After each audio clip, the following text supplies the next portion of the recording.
Seperti apakah ciri-ciri Satrio Piningit yang banyak dicari oleh orang Jawa? Istilah Satrio Piningit sebenarnya muncul sejak abad 19 yang bermula dari maraknya karya sastra Jawa kala itu yang mayoritas berisi ajaran mistik dan kritik sosial politik terhadap kondisi kerajaan setempat. Di abad 19, meskipun Jawa masih berupa negara kerajaan kecil-kecil, namun secara umum Nusantara sudah dikuasai oleh Belanda dengan sederet aturan yang mencekik. Bahkan, posisi raja-raja Jawa juga diturunkan menjadi sekelas bawahan Belanda, bukan lagi mitra Belanda seperti janji mereka dulu.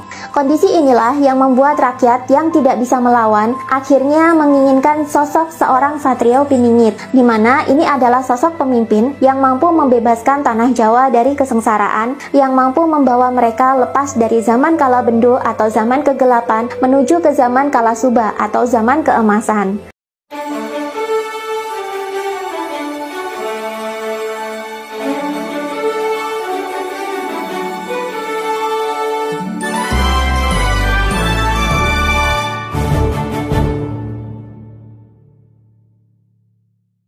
Rakyat Jawa yang tidak bisa melawan dan tidak berani bersuara akhirnya menggaungkan impian kebebasan mereka melalui sosok Satrio Piningit ini. Dan tentu saja, sebagai seorang pemimpin idaman, Satrio Piningit memiliki ciri-ciri khusus. Apa saja? Pertama, dia merupakan wakil dewa atau wakil Tuhan di bumi. Orang Jawa sangat mementingkan spiritualitas kala itu. Mereka tidak peduli Satrio Piningit itu dari agama mana, asalkan dia adalah sosok yang sudah manunggal dengan Tuhan atau Sang Hyang Widi, sehingga memiliki watak dewata dalam dirinya.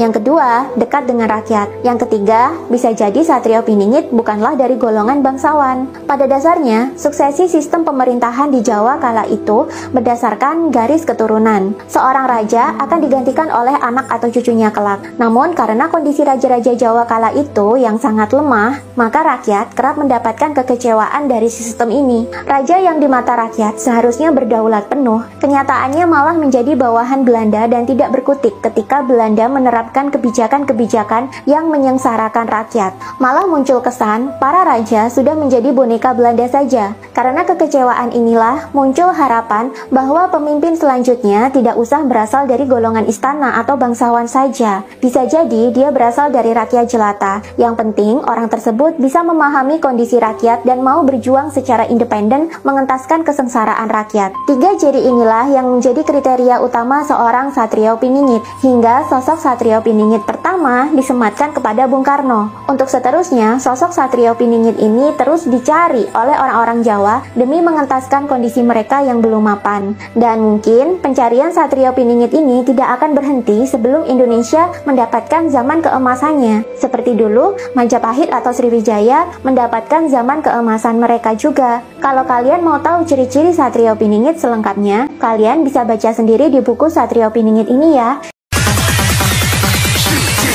Didn't even get to bronze.